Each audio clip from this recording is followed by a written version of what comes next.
বাংলাদেশের ইতিহাসে সর্ববৃহৎ ছাত্র সমাবেশ অনুষ্ঠিত হবে ৩ আগস্ট এই শাহবাগ।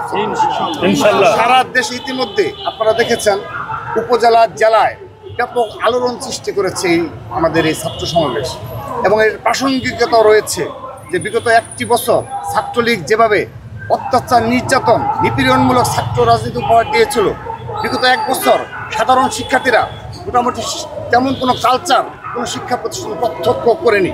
এক্ষেত্রে ছাত্রদল অন্যতম প্রধান সংগঠন হিসেবে ভূমিকা পালন করেছে।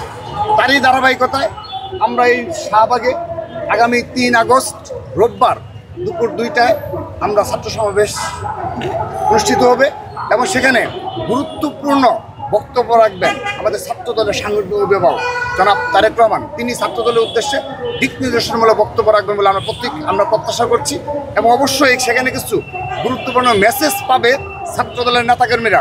সেই প্রতীক্ষায় রয়েছে ছাত্রদলের নেতাকর্মীরা, এবং সারা দেশ থেকে প্রতিটি জেলা উপজেলা থেকে ছাত্রদলের নেতৃবৃন্দ ইতিমধ্যে ব্যাপক উৎসাহ সহকারে এই কর্মসূচি সফল করার জন্য তারা কাজ করছে। যান চলাচল পরিস্থিতিটা কেমন থাকবে? হ্যাঁ, ধন্যবাদ। আমরা এই যানবাহন চলাচলের জন্য বিঘ্ন না ঘটে সেজন্যই আমরা জুন মাসে শহীদ মিনার আমরা সিলেক্ট করেছিলাম। পরবর্তী বাস্তবতায়, এবং আপনারা তো অবগত রয়েছেন যে এনসিপির আবেদনের প্রেক্ষিতে আমরা সেই স্থান ত্যাগ করেছি, এবং আমরা সিদ্ধান্ত গ্রহণ করেছি যে শাহবাগ ব্যতীত আমাদের হাতে আর কোনো অপশন নেই এই কর্মসূচিটি সফল করার। তো সেই ক্ষেত্রে আমরা সেদিন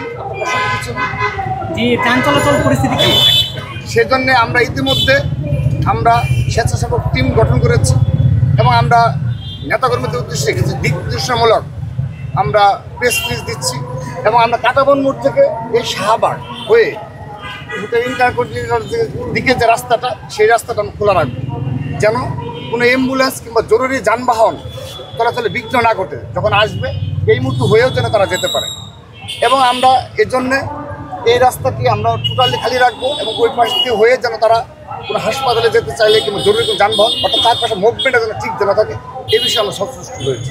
শুধু তাই নয়, আমরা টিএসসি, কাটাবন মোড়, মৎস্য ভবন এবং হোটেল ইন্টারকন্টিনেন্টালের সামনে আমরা আমাদের স্বেচ্ছাসেবক টিম থাকবে, মেডিকেল টিমের সদস্যরা থাকবে, তারা জরুরি সেবায় যে কোনো যানবাহনকে চলাচলে সহযোগিতা করবে। আর একটু প্রসঙ্গের বাইরে একটু কোশ্চেন করতে চাই ভাই, আমরা তো জানি যে ডাকসু নির্বাচনের একটি রোডম্যাপ বা তফসিল দেওয়া হয়েছে, তো আপনাদের এই ছাত্র সমাবেশ থেকে ডাকসু নির্বাচনের কোনো সম্ভাবনা বা কোনো রোডম্যাপ আসবে? ছাত্র সমাবেশের সাথে ডাকসুর কোনো প্রাসঙ্গিকতা নেই। ডাকসুর সাথে আমরা ইতিমধ্যেই আমরা স্বাগত জানিয়েছি, কিন্তু আমাদের তো হতাশাও রয়েছে যে ছাত্রলীগের সন্ত্রাসীরা এই ভোটার লিস্টে রয়েছে, এবং ছাত্রলীগের সামান্যতম কোনো বিচার প্রক্রিয়া সম্পূর্ণ হয়নি, তাদের কোনো প্রকার কোনো তালিকা প্রস্তুত করা হয়নি, এবং তারা এখন পর্যন্ত সোশ্যাল মিডিয়ায় তারা হুমকি দিচ্ছে সাধারণ শিক্ষার্থীদের, হুমকি দিচ্ছে যে তারা আবারও সন্ত্রাসী কায়দায় ফিরে আসবে এবং সন্ত্রাসী হামলা করবে, সে ধরনের সরাসরি প্রকাশ্য হুমকি দিচ্ছে। এবং ঢাকা বিশ্ববিদ্যালয়ের প্রতিটি হলে কিন্তু ছাত্রলীগের সন্ত্রাসের স্টিল নাও অবস্থান করছে বলে প্রতীয়মান হয়েছে, এবং যে সকল ঢাকা বিশ্ববিদ্যালয়ের সহ বিভিন্ন বিশ্ববিদ্যালয়ের যে সকল নীল দলের শিক্ষকরা যারা ফ্যাসিস্টের দূষণ হিসেবে পরিচিত ক্যাম্পাসে, এবং যারা বিগত 2024 সালের 3 আগস্ট 4 আগস্ট পর্যন্ত তারা খুনি হাসিনার পক্ষে প্রকাশ্যে ব্যানার সহকারে মিছিল করেছে, তাদের একজন শিক্ষকের বিষয়েও আজকের দিন পর্যন্ত বিশ্ববিদ্যালয় প্রশাসন সিদ্ধান্ত গ্রহণ করতে পারেনি।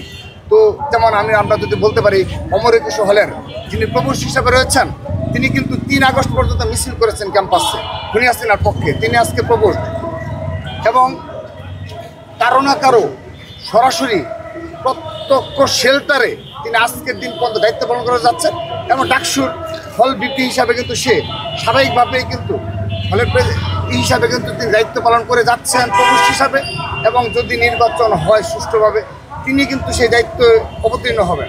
এটি তো কখনো হতে পারে না এটি, সে কারণে আমরা রিকোয়েস্ট করছি যে ছাত্রলীগ এবং এই নীল দলের দূষরদের বিচারের আওতায় নিয়ে আসার জন্য, এটি আমাদের বক্তব্য।